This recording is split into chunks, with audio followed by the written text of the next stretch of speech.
you have a bad habit, say pornography, say adultery, extremely bad. In the case of adultery, major sin. In the case of pornography, minor sin. But it's still a sin. And I want to tell you something. When you have a bad habit of this nature, and you want to eradicate it, and you have told yourself no more, a day will come when you might slip up again, right? You might drop again, because you know what? You're a human.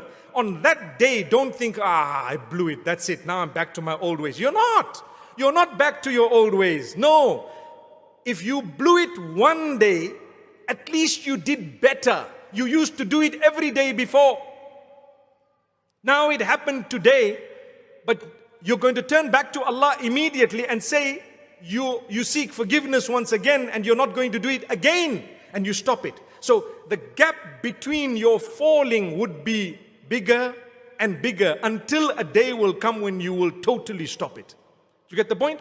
Shaitan makes you lose hope. So if you said, right from today, I'm not going to commit the sin anymore, and a month later you dropped, Shaitan says, you see, you're back to where you were. So then Shaitan might make you say, well, it's okay, now I'm just going to go back, because you know what, I'm too weak and I just can't do this.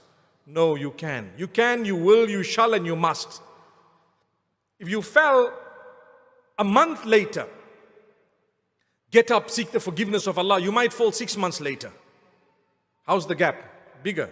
Is that an improvement? It's like smoking 3 cigarettes from 30. You see, big improvement. After that, you might fall a year later. What happened?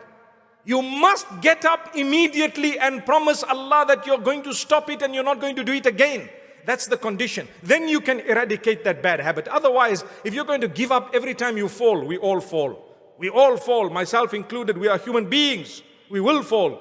Allah wants you to be dedicated. If you missed one salah, does it mean you must stop all your salahs? No. You might miss it even if you're regular with your salah. You're a human being. The Prophet ﷺ says you may sleep a little bit sometimes, much, and you might not realize that the time of salah has crossed. As soon as you get up, fulfill your salah. Or you might suffer with forgetfulness at a time. It's possible. You were busy doing something and you forgot. That's a hadith of the Prophet ﷺ.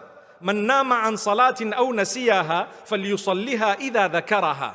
Whoever sleeps over a prayer or forgets a prayer should fulfill it or should do the qadha as soon as they remember, as soon as they can. It's a simple hadith. He didn't say that's a bad person, because you're a human. But the point I'm raising is, in the same way, when you are trying to get rid of a bad habit, you might falter somewhere down the line. Don't let that be a means of you giving up, but rather get up and continue for longer without that bad habit. In the same way that if you were to miss a salah, you won't just throw in the towel and say, no more salah for me because I missed one, but rather you will make sure you do the qadha, you seek Allah's forgiveness, you continue further, and you try your best not to miss a salah. Perhaps years will pass and you wouldn't have missed a salah. May Allah keep us all strong.